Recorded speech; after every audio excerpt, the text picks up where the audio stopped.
ಹೊಳೆನರಸೀಪುರ ಪಟ್ಟಣದ ಪುರಸಭೆ ಸಭಾಂಗಣದಲ್ಲಿ ಪುರಸಭಾ ಮುಖ್ಯಾಧಿಕಾರಿ ಮಹೇಂದ್ರ ಅವರು ಪದೋನ್ನತಿ ಪಡೆದು ಚನ್ನಪಟ್ಟಣಕ್ಕೆ ವರ್ಗಾವಣೆಗೊಂಡ ಹಿನ್ನೆಲೆಯಲ್ಲಿ ತಾಲೂಕು ಪತ್ರಕರ್ತರ ಸಂಘದ ಅಧ್ಯಕ್ಷರಾದ ಎಚ್.ವಿ. ಸುರೇಶ್ ಕುಮಾರ್ ನೇತೃತ್ವದಲ್ಲಿ ಗೌರವಿಸಲಾಯಿತು. ಹೊಳೆನರಸೀಪುರ ಪುರಸಭಾ ಮುಖ್ಯಾಧಿಕಾರಿಗಳಾಗಿ 17 ತಿಂಗಳ ಕಾಲ ಯಶಸ್ವಿಯಾಗಿ ಕಾರ್ಯನಿರ್ವಹಿಸುವ ಮೂಲಕ ಜನಮೆಚ್ಚುಗೆಗೆ ಪಾತ್ರರಾಗಿ ಇದೀಗ ಪದೋನ್ನತಿ ಹೊಂದಿ ಚನ್ನಪಟ್ಟಣದ ನಗರಸಭೆ ಆಯುಕ್ತರಾಗಿ ನಿಯೋಜಿತರಾಗಿರುವ ಮಹೇಂದ್ರ ಬಿ ಅವರನ್ನು ತಾಲೂಕು ಕಾರ್ಯನಿರತ ಪತ್ರಕರ್ತರ ಸಂಘದ ಅಧ್ಯಕ್ಷರಾದ ಎಚ್.ವಿ. ಸುರೇಶ್ ಕುಮಾರ್ ಸನ್ಮಾನಿಸಿ ಅಭಿನಂದಿಸಿದರು. ಪ್ರಭಾರಿ ಪುರಸಭಾ ಮುಖ್ಯಾಧಿಕಾರಿಯಾಗಿ ಅಧಿಕಾರವನ್ನು ಸ್ವೀಕರಿಸಿದ ರಾಜಸ್ವ ನಿರೀಕ್ಷಕ ನಾಗೇಂದ್ರ ಕುಮಾರ್ ಅವರನ್ನು ಸಹ ಅಭಿನಂದಿಸಲಾಯಿತು. ಸನ್ಮಾನವನ್ನು ಸ್ವೀಕರಿಸಿ ಮಾತನಾಡಿದ ಮಹೇಂದ್ರ ಬಿ ಅವರು ಸಂವಿಧಾನದ 4ನೇ ಅಂಗವಾದ ಪತ್ರಿಕಾ ರಂಗದ ಸದಸ್ಯರು ನೀಡಿದ ಮಾರ್ಗದರ್ಶನ ಮತ್ತು ಪಟ್ಟಣದ ಸಮಸ್ಯೆಗಳ ಪರಿಹರಿಸಲು ನೀಡಿದ ಸಲಹೆ ಸೂಚನೆಗಳನ್ನು ತಾವು ಸ್ವೀಕರಿಸಿ ಶಕ್ತಿ ಮೀರಿ ಕೆಲಸ ಮಾಡಿರುವುದಾಗಿ ತಿಳಿಸಿದರು. ಮತ್ತು ಪುರಸಭೆ ಎಲ್ಲ ಸದಸ್ಯರು ಹಾಗೂ ಸಿಬ್ಬಂದಿ ವರ್ಗದವರ ಪೌರ ಕಾರ್ಮಿಕರ ಸಹಕಾರವನ್ನು ಎಂದೂ ಮರೆಯುವುದಿಲ್ಲ ಎಂದು ಅಭಿಪ್ರಾಯವನ್ನು ವ್ಯಕ್ತಪಡಿಸಿದರು. ತಾಲೂಕು ಪತ್ರಕರ್ತರ ಸಂಘದ ಉಪಾಧ್ಯಕ್ಷರಾದ ಎನ್.ಎಸ್. ರಾಧಾಕೃಷ್ಣ, ಖಜಾಂಚಿ ಎಚ್.ವಿ. ರವಿಕುಮಾರ್, ಸದಸ್ಯರಾದ ನಾಜೀರ್, ಅಭಿಲಾಷ್, ಧನ್ಯಕುಮಾರ್, ಎಸ್.ಸಿ.ಎನ್. ಚಂದ್ರು, ವಿಶ್ವನಾಥ್ ಹಾಗೂ ಇತರರು ಇದ್ದರು. ಇದುವರೆಗೂ ಮುನ್ಸಿಪಾಲಿಟಿ ಉಳಿದಾಗಿಲ್ಲ.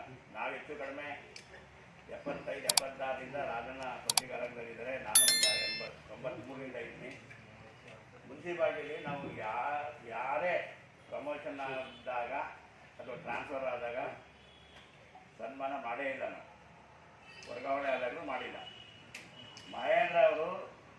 ಮಹೇಂದ್ರ ಅವ್ರಿಗೆ ನಾವು ಪ್ರಥಮವಾಗಿ ಈ ಥರದ್ದೊಂದು ಬೀಳ್ಕೊಡುಗೆನ ಕಾರಣ ಇಷ್ಟೇ.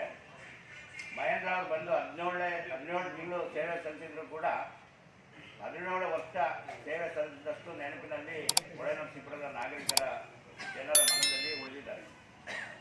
ಹಲವಾರು ಬಾರಿ ನಾವು ಫೋನ್ ಮಾಡಿದಾಗ ತಕ್ಷಣ ಕರೆ ಸ್ವೀಕರಿಸಿದ್ದಾರೆ. ಕೆಲವು ಟೈಮಲ್ಲಿ ಅವ್ರಿಗೆ ಕರೆ ಸ್ವೀಕರಿಸೋಕೆ ಆಗಿಲ್ಲ ಅಂದರೆ ಮಿಸ್ ಕಾಲ್ ನೋಡಿ ವಾಪಸ್ ಫೋನ್ ಮಾಡಿದ್ದಾರೆ. ನಾವು ಅವ್ರಿಗೆ ಏನಿದ್ರು ಯಾವಾಗಲೂ ಹೊಳೆನರಸೀಪುರದಲ್ಲಿ ಸಾರ್ವಜನಿಕರಿಗೆ ತೊಂದರೆ ಆದಾಗ ಇಂಥ ತೊಂದರೆ ಆಗಿದೆ ಅಂತ ಅಷ್ಟೇ ನಾವು ಹೇಳಿದ್ದೀವಿ.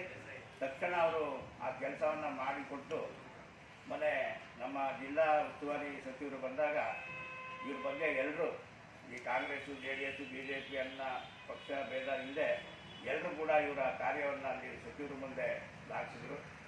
ಅವರು ಒಳ್ಳೆ ಕೆಲಸ ಮಾಡ್ಕೊಂಡು ಹೋಗಿ ಅಂತ ಹೇಳಿದರು. ಮಹೇಂದ್ರ ಅವರು ಈಗ ನಗರಸಭೆಗೆ ಹೋಗ್ತಾ ಇದ್ದಾರೆ. ಒಂದು ಸತಿ ನಾವು ತಲೆಯಲ್ಲಿ ಒಳ್ಳೆ ಕೆಲಸ ಮಾಡಬೇಕು ಅಂತ ಬಂದರೆ ಅದು ಅವ್ರ ಲೈಫಲ್ಲಿ ನಿರಂತರವಾಗಿ ಇರ್ತದೆ. ಅವ್ರಿಗೆ ಮುಂದಿನ ದಿನಗಳಲ್ಲಿ ಯಶಸ್ಸಿರಲಿ. ನಮ್ಮ ಹೊಳೆನರಸೀಪುರ ಪುರಸಭೆ ನಗರಸಭೆ ಏನಾದ್ರು ಆದರೆ ಅವರೇ ಇಲ್ಲಿಗೆ ಬರಲಿ ಅಂತ ಆಶಿಸ್ತಾ,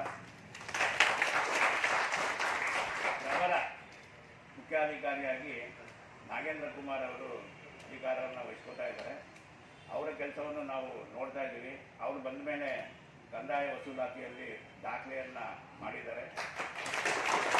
ನಾಗೇಂದ್ರ ಅವರೇ ಸುಮಾರು ಸರಿ ನನಗೆ ಹೇಳಿದ್ದಾರೆ, ನಾಗೇಂದ್ರ ಪುರಸಭೆ ಕೆಲಸದ ಬಗ್ಗೆ ತುಂಬ ಚೆನ್ನಾಗಿ ತಿಳ್ಕೊಂಡಿದ್ದಾರೆ, ಒಳ್ಳೆ ವರ್ಕರು ಅಂತ ಹೇಳಿದ್ರೆ ಆ ಒಂದು ಇದರಿಂದನೇ ಅವ್ರಿಗೆ ಇಲ್ಲಿ ಇನ್ಚಾರ್ಜ್ ಕೊಟ್ಟಿದ್ದಾರೆ. ನಾಗೇಂದ್ರ ಅವರು ಕೂಡ ವಿಜಯಕರ